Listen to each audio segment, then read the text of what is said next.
tere, tahaksin öelda mõned sõnad religiooni ja vaimsuse kohta. Olles ise olnud kristlane aastaid, üle 20 aasta, siis ma tean nii mõndagi kristlikust religioonist, nii head kui negatiivset, ja ülejäänud aja olen ma olnud nüüd üle 10 aasta mitte vaimne inimene, aga uskunud, et me oleme igavesed, et me ei sure kunagi ja et peale surma me lähme vaimude kodusse. Ja põhiliselt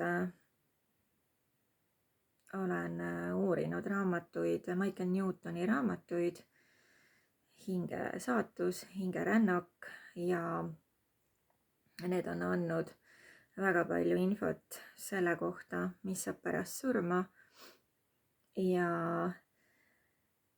kas religioone tasub tõsiselt võtta või mitte.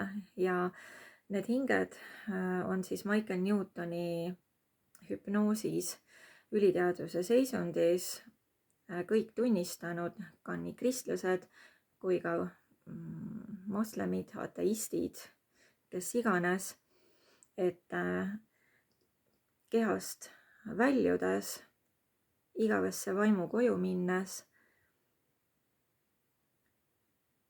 ei kehti religioonid.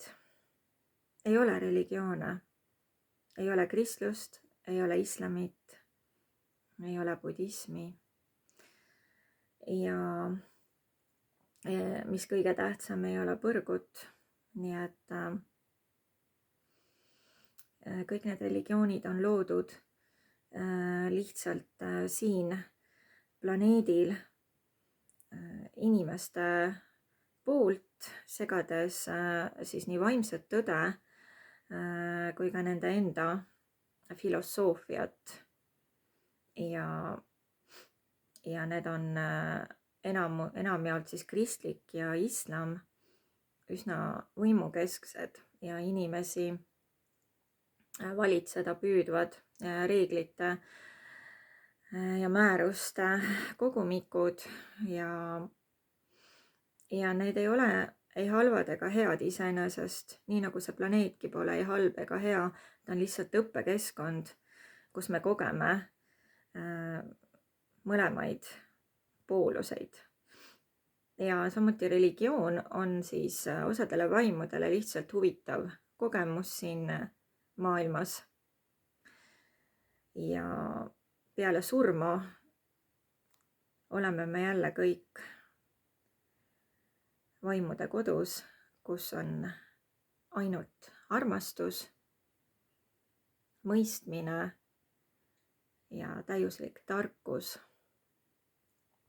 Nii et põhisõnum on see, et ärge uskuge hirmutusi põrgust, et enamik läheb igavesti põrgusse, vaid pigem uskuge seda, et on ülim allikas, ülim armastus, igavene elu ja miljonid, triljonid võimalused kogeda erinevaid õppetükke, rolle erinevatel planeetidel. Nii et see on rõõmusõnum. Rohkem infot saate te Michael Newtoni raamatutest Hinge saatus ja hingerännak ning võite ka vaadata surmalähedaste kogemuste videosid, aga soovitan ennem need raamatud läbi lugeda, siis teil on suuremad teadmised, et oskate teha valikuid, sest kõik videod ei ole tõepõhised, seal on väga palju segast, hämamist. Ja kui te olete juba tões ja aru saanud ka neid raamatuid lugedes, ja siis on kergem eristada ka videosid, et mida kuulata, mida mitte. Ja mida ma veel tahtsin religiooni kohta öelda, et ma ise sain kristlaseks 15 aastaselt ja vabakoguduses Olevistes ristiti ning käisin ka palvegrupis, kus olid sihuke väga nii-öelda pentekostal või kuidas öeldakse, et saadi sõnumeid aga põhiline oli ikkagi see, et hoiti hirmu all, et kui sa ei tee nii, nagu me ütleme, siis sa lähed põrgusse ja allumine ja siis selle grupi liidri sõna kuulamine, kuna tema kaudu rääkivat Jumal.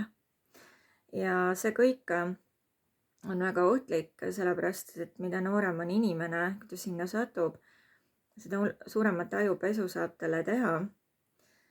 Ja kuigi hing on valinud selle kogemuse ja ta tahab seda võib-olla ka karma tõttu, peab seda läbi tegema, siis ikkagi hoiatan, et kristlikus usus on tohutult ja ka islami usus tohutud võimalused ajupesuks, kontrolliks, hirmutamiseks ja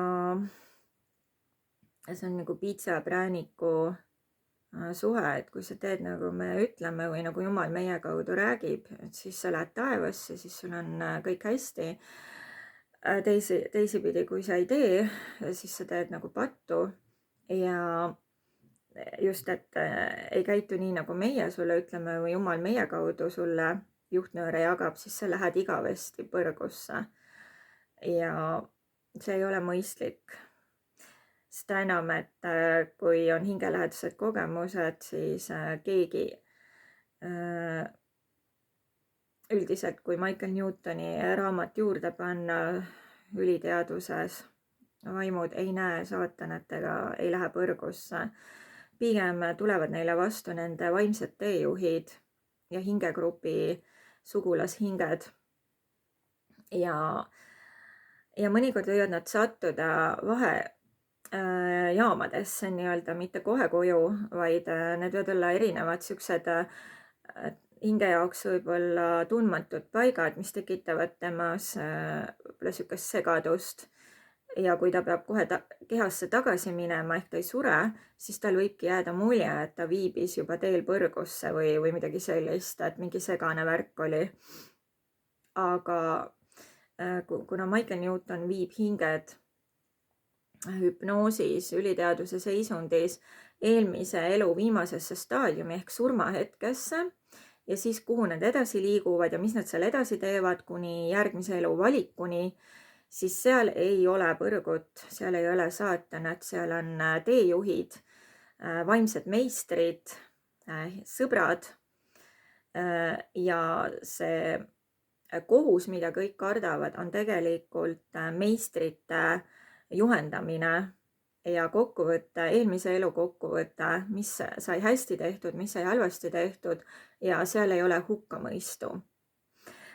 Nähakse ka Jeesust, aga Jeesus alati ilmub imelise armastava meistrina, mitte jumalusena ja ta on väga kõrgel tasemel